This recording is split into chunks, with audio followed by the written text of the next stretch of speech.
Semua realitas itu sosial konstruk. Sebelum mass media konstruk itu sebenarnya itu sudah rekayasa sosial. Apakah konsep baik buruk kan juga sosial yang ngatur. Baik di sini nggak selalu baik di sana loh. Tuhan, metaphors of God, itu Allahnya satu, tauhid, Allah yang Maha Esa. Tapi ternyata Allah versimu dengan Allah versinya FPI beda loh. Buktinya mereka kayak gitu, kamu santai-santai kayak gini. Allahnya yang di sana kemerungsung, yang di sini santai-santai. Ya kan? Loh, metafornya tentang Tuhan juga sosial konstruk, dibentuk ternyata. Bahasa juga begitu. Tentang dirimu juga citra dirimu kan kamu menggambarkannya sesuai imajinasi sosialmu. Ganteng itu kayak gimana ya? Gaya itu kayak gimana ya? Soleh itu kayak gimana ya? Mahasiswa baik itu kayak gimana ya? Kamu kan selalu mengasosiasikan dirimu dengan citramu itu. Jadi self, diri juga konstruksi sosial. Saya ingin jadi anak yang patuh, Pak. Ya kan itu. Terus patuh versimu kayak gimana? Pasti kan referensinya ke dunia sosial. Saya ingin jadi anak yang gaul, Pak. Nah, gaul itu kan kayak gimana kan? Konstruksi sosial. Hari ini misalnya di Indonesia, anak pintar adalah anak yang nilainya rata-rata 8 ke atas. Atau anak soleh adalah anak yang hafal Quran. Nah, kan gitu sekarang hari ini kan. Semakin banyak hafalannya, semakin dia dianggap soleh. Dan konsep kayak gini kan berasal dari dunia sosial. Sekarang kan di mana-mana banyak kan pondok yang hafalan Quran. Oke, itu konsep tentang self. Ada yang hafal Quran di sini? Ada. Dari wajahnya pasti nggak ada. Iya, karena hafal Quran tidak gampang. Yang penting kamu ngerti lah bahwa Quran itu 30 juz, bahwa Quran itu sampai. Kan kayak ceritanya ada menteri berkunjung ke satu pondok hafal Quran, ditunjukkan ini anak-anak kecil sama kiainya ditunjukkan. Ini loh Pak Menteri sudah hafal 30 juz. Wah, bagus. Kurang berapa juz lagi? Ya. Nah, itu kan bunuh diri namanya kan. Sampai mas paling tidak kamu ngerti lah kalau Quran itu 30 juz nanti daripada masalah. Oke. Selanjutnya, iya, makanya hati-hati kalau nggak ngerti mending jangan ngomong daripada keliru. Terus ada isu gender. Gender juga konstruksi sosial. Bedakan gender sama seks loh ya. Gender itu mana yang laki-laki, mana yang perempuan. Kalau kalian ke Arab, kok ada cowok klimis, nggak punya jenggot, nggak punya kamu itu laki-laki apa bukan sih, mesti gitu. Ya ini tergantung dunia sosial. Cowok itu ya harusnya punya kumis, punya jenggot, ngerokok, ngopi, nongkrong, ngangkring kan gitu. Ah itu misalnya itu kan loh, yang kayak gini kan konstruksi sosial. Jadi kalau kamu jadi cowok, kumis enggak punya, ngerokok enggak, ngopi enggak, nongkrong enggak mau, cowok apa cewek kan, itu kan konstruksi sosial. Jangan takut kalau ada yang ngomong kayak gitu. Itu bikinan dunia sosial. Gender. Cewek juga gitu. Cewek itu pakai make up. Nah, kalau ada cowok pakai make up kan terus cowok kok pakai make up misalnya kan. Jangan apa, pakai aja make up enggak apa-apa. Bila perlu pakai lipstick, pakai itu. Ya. Itu konstruksi sosial itu. Kebenaran juga begitu, nilai-nilai juga begitu. Itu hanya disepakati saja oleh komunitas sosialmu. Oke, maka seorang postmodernis itu, kalau kamu ingin disebut seorang postmodernis, yang pertama adalah dia bergerak mengungkap segala sesuatu secara semiotik. Maksudnya apa? Tidak berhenti di fakta, tapi melihat makna di balik fakta. Itu posmo. Tidak berhenti di fakta teh yang disuguhkan, tapi melihat kenapa kok disuguhi teh.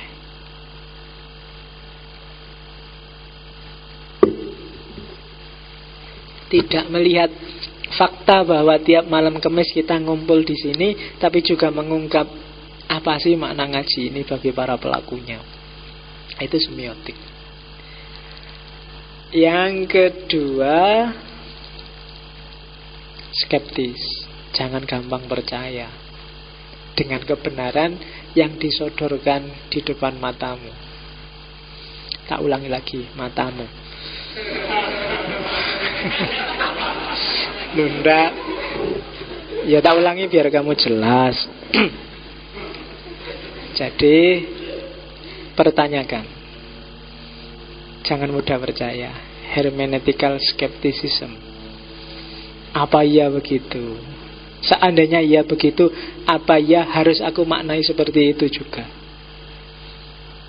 Seandainya harus aku maknai seperti itu juga, terus apa gunanya buatku? Dan seterusnya. Itu jadi hermeneutical skeptis. Oke. Melacak substansi. Yang ketiga, memiliki kesadaran pluralitas. Kebenaran apapun, pengertian apapun, pengetahuan apapun yang kamu pahami, sadarilah bahwa pemahamanmu hanya salah satu wajah dari realitas yang sedang kamu pahami. Pasti masih banyak sisi-sisi lain yang bisa kamu ungkap atau belum kamu ungkap. Apapun yang kamu lihat. Ngaji ini kan macam-macam. Dilihat dari yang ngaji, atau peserta ngaji, atau takmirnya, atau masjidnya, atau materinya. Itu kan bisa melahirkan persepsi yang beragam.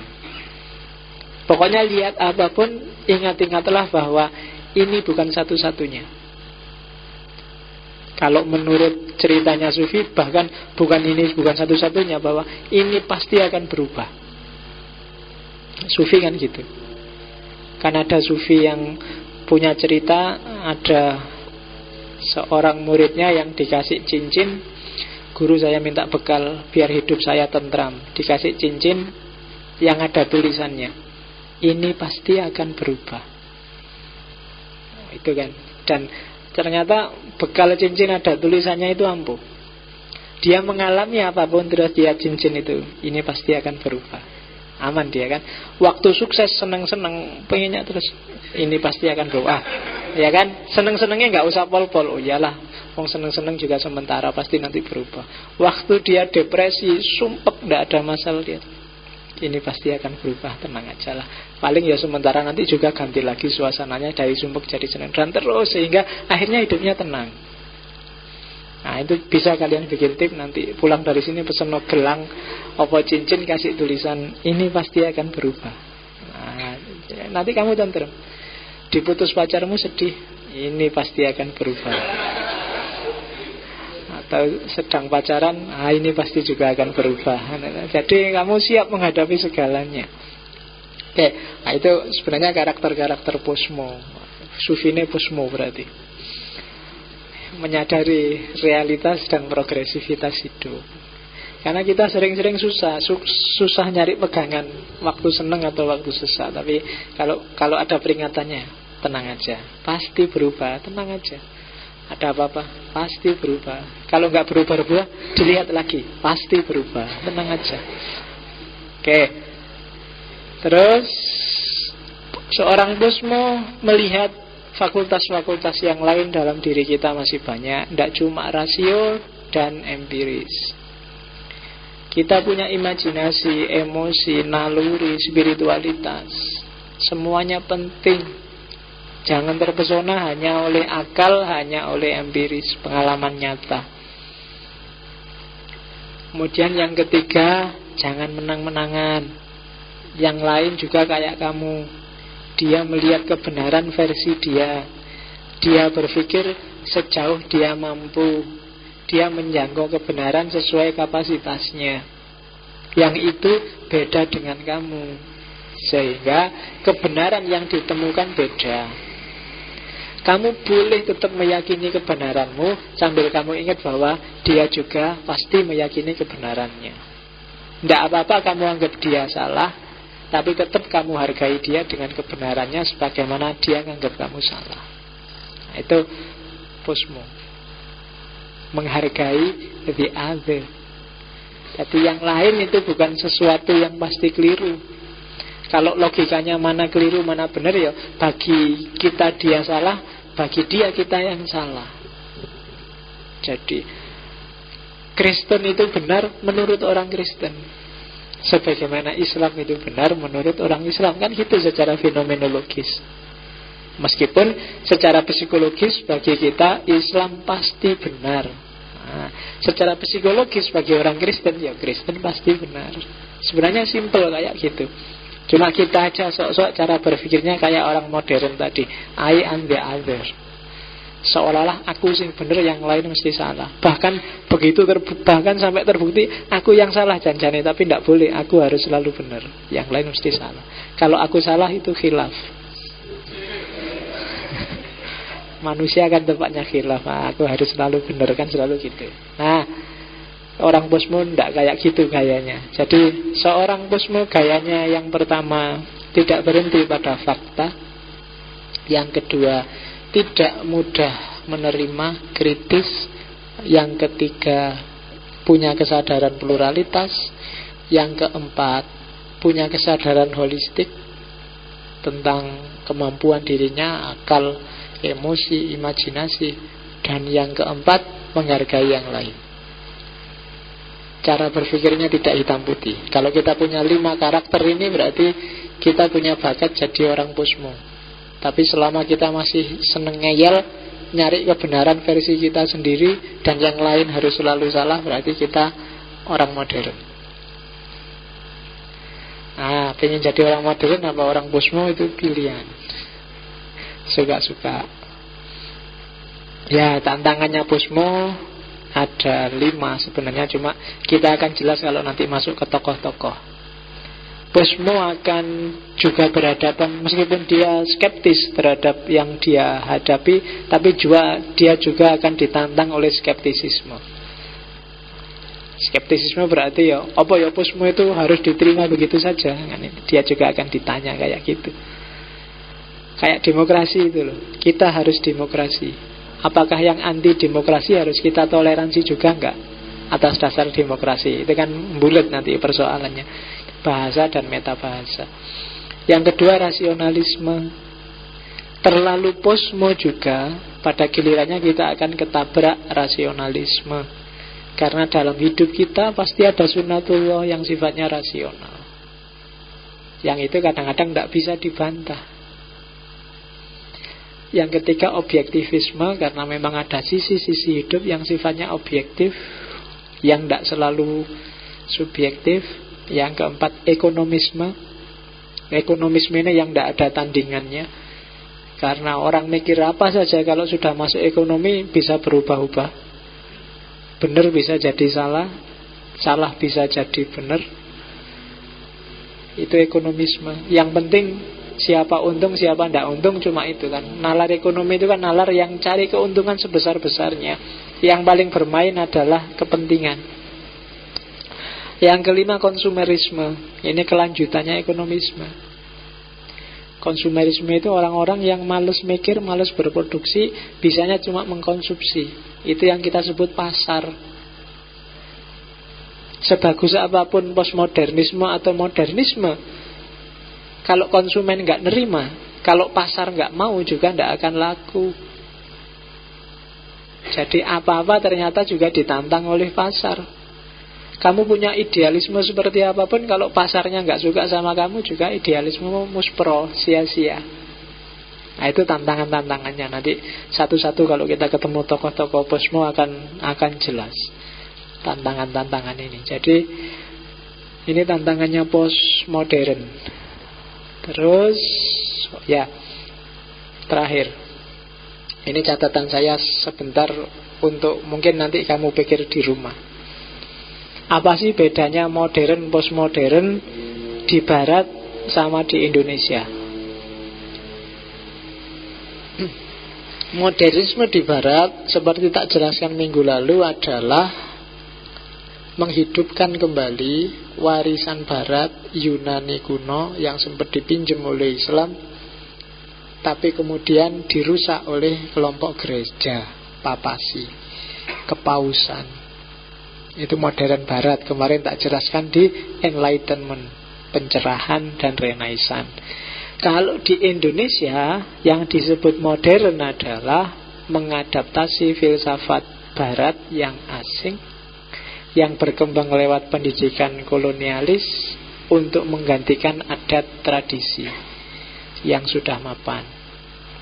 Jadi bedanya di situ. Kalau Barat menghidupkan khazanahnya sendiri untuk jadi modern, sementara di Timur, di Indonesia, untuk jadi modern, khazanahnya sendiri dibuang, dia ngambil dari Barat.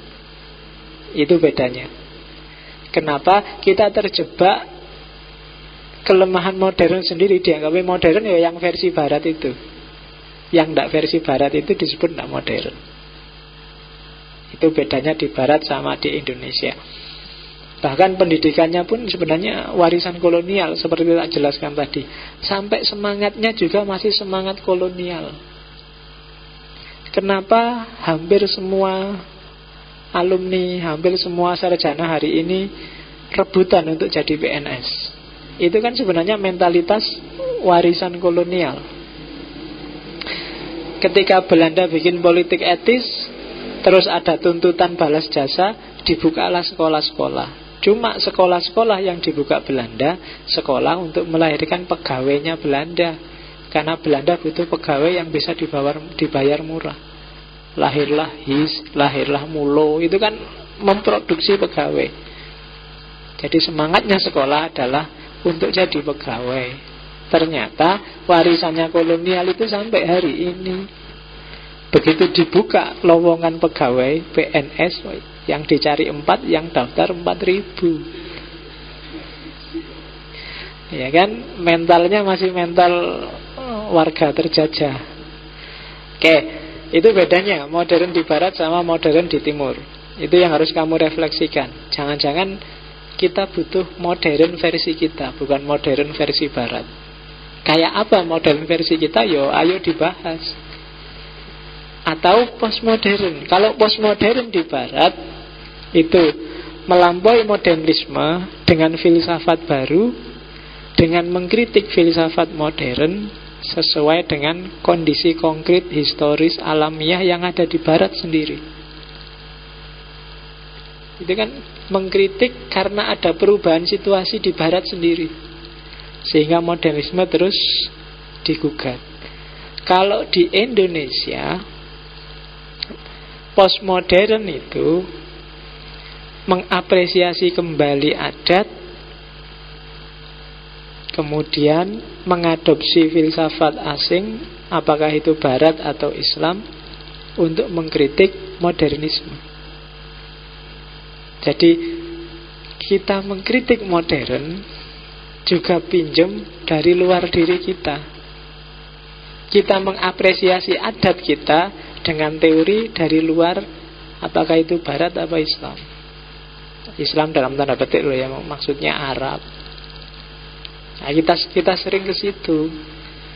Modern kita kritik, adat kita puji, tapi adat yang kita puji adalah adat yang nilai-nilainya sejalan dengan norma-norma Barat atau norma-norma Arab misalnya.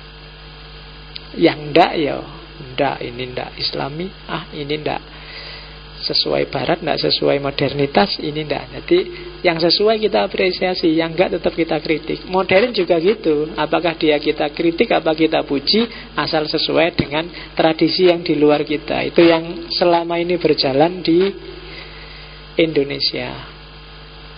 Jadi parameter-parameter yang kita pakai, baik untuk membangkitkan modernisme atau mengkritik modernisme, melahirkan postmodern, bukan parameter kita sendiri. Yang parameter kita sendiri kita masih bingung. Jangankan itu, Bhinneka Tunggal Ika yang ada di kakinya Garuda itu aja kan kita juga masih gagap memaknainya. Itu dulu konteksnya apa, maknanya apa, arahnya kemana, terus manifestasi kalau dalam hidup kebangsaan, kenegaraan, kebersamaan kayak gimana ya kita masih gagap. Jadi kalau tadi ada multi identitas, sebenarnya identitas keindonesiaan kita masih nggak jelas.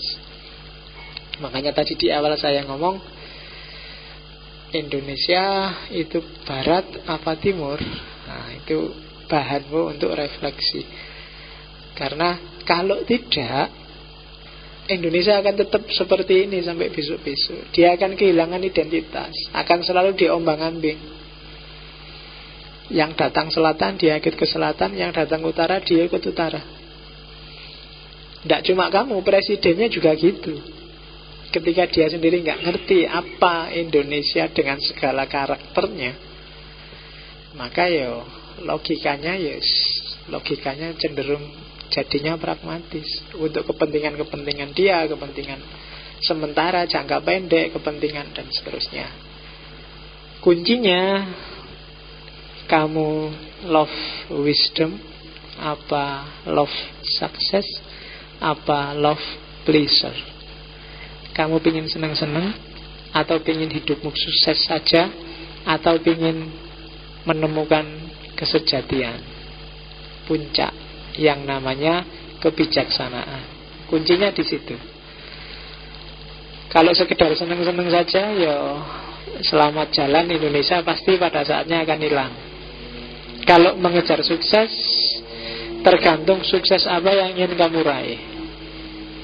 Kalau ingin terjamin, yang dikejar yang sejati, bukan yang palsu. Love, wisdom, itu yang disebut filsafat.